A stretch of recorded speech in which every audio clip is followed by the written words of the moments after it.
Bonjour chers auditeurs, vous écoutez la radio internationale. Si la France veut la paix et la stabilité, elle doit mettre un terme à ces approches absurdes.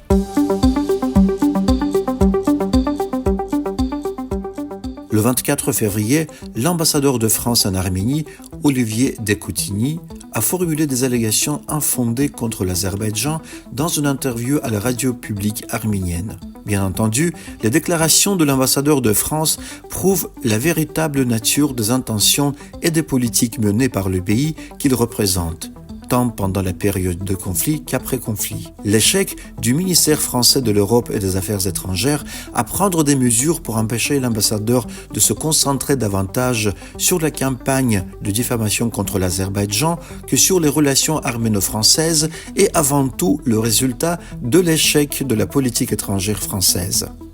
En réponse aux allégations infondées contre l'Azerbaïdjan formulées par l'ambassadeur de France en Arménie, Olivier de Cotigny, dans une interview à la radio publique arménienne, Hakan Hacızadeh, attaché de presse du ministère des Affaires étrangères, a déclaré « Le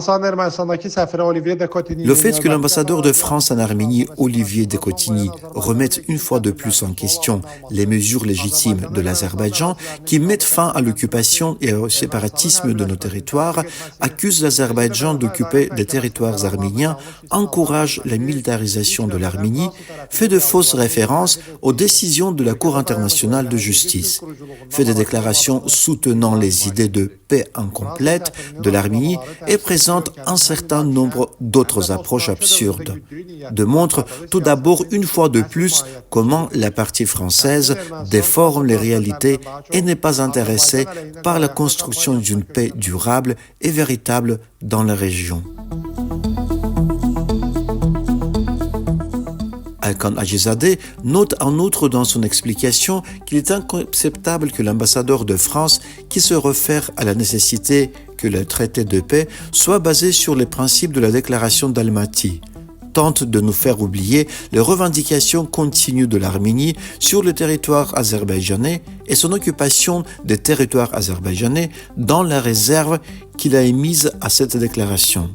En outre, l'opinion infondée selon laquelle il est nécessaire que l'Azerbaïdjan réponde à la restitution de 4 villages de la région de Gazar, occupés par l'Arménie depuis 33 ans, est un exemple clair du non-respect par la partie française des normes et principes du droit international, a déclaré le responsable du ministère azerbaïdjanais des Affaires étrangères, soulignant que si la partie française est intéressée par la paix et la stabilité, elle devrait mettre un terme à de telles approches et déclarations absurdes. La réponse aux allégations soulevées par le ministre arménien des Affaires étrangères à Genève.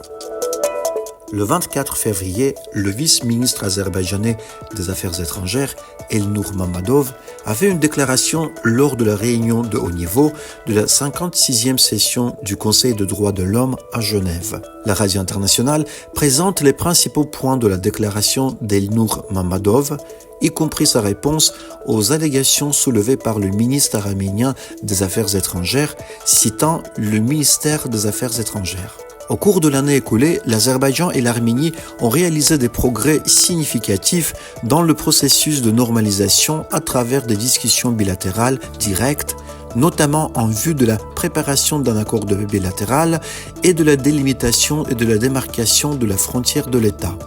À ce stade, nous attendons que l'Arménie élimine le principal obstacle au processus de normalisation en renonçant légalement à ses revendications territoriales contre l'Azerbaïdjan par le biais d'amendements à la Constitution. La réhabilitation post-conflit nécessite l'élimination de toutes les conséquences négatives du conflit, ce qui implique également de traduire en justice les personnes soupçonnées d'avoir commis des crimes. L'Azerbaïdjan a non seulement le droit, mais aussi l'obligation, en vertu du droit international, de demander des comptes aux personnes soupçonnées d'avoir commis des crimes de guerre. Nous avons veillé à ce que tous les droits procéduraux des accusés soient respectés conformément aux normes internationales nécessaires et nous continuerons à le faire. Ces efforts serviront la justice.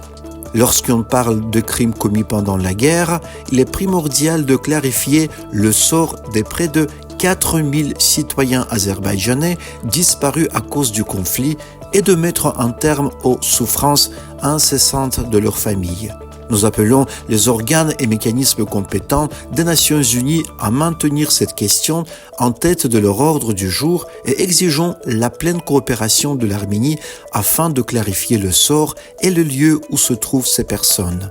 Une autre question importante est d'assurer le retour sûr et digne de plus de 250 000 Azerbaïdjanais expulsés d'Arménie au cours des premières années du conflit. Ils ont été privés de leur terre ancestrale en violation flagrante du droit international des droits de l'homme. Les appels de la communauté azerbaïdjanaise occidentale, autrefois la plus grande minorité nationale d'Arménie, à initier un dialogue pour faciliter son retour pacifique sont toujours ignorés et ces efforts sont délibérément interprétés à tort par le gouvernement arménien comme une revendication territoriale de l'Azerbaïdjan. Il s'agit là d'un sujet de préoccupation qui mérite d'être dûment pris en compte par les mécanismes compétents de l'ONU. Il convient de noter que l'Azerbaïdjan est engagé dans des efforts de reconstruction post-conflit à grande échelle pour garantir les droits de centaines de milliers d'Azerbaïdjanais déplacés à l'intérieur du pays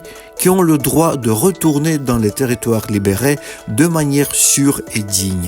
L'Azerbaïdjan a élaboré et met en œuvre le programme du Grand Retour. Plusieurs centaines de familles sont ainsi déjà rentrées dans leur terre natale. Malheureusement, la grande quantité de contamination des territoires azerbaïdjanais par des mines et d'autres engins explosifs reste un obstacle important à la poursuite réussie de nos travaux de restauration. En 2020, jusqu'à 400 Azerbaïdjanais, dont des civils, ont été victimes de mines terrestres depuis la fin du conflit. Nous réitérons notre appel à un soutien international accru à l'action humanitaire contre les mines, à l'élimination de l'impact négatif des mines sur la protection des droits de l'homme et à l'appui à la réadaptation des victimes des mines.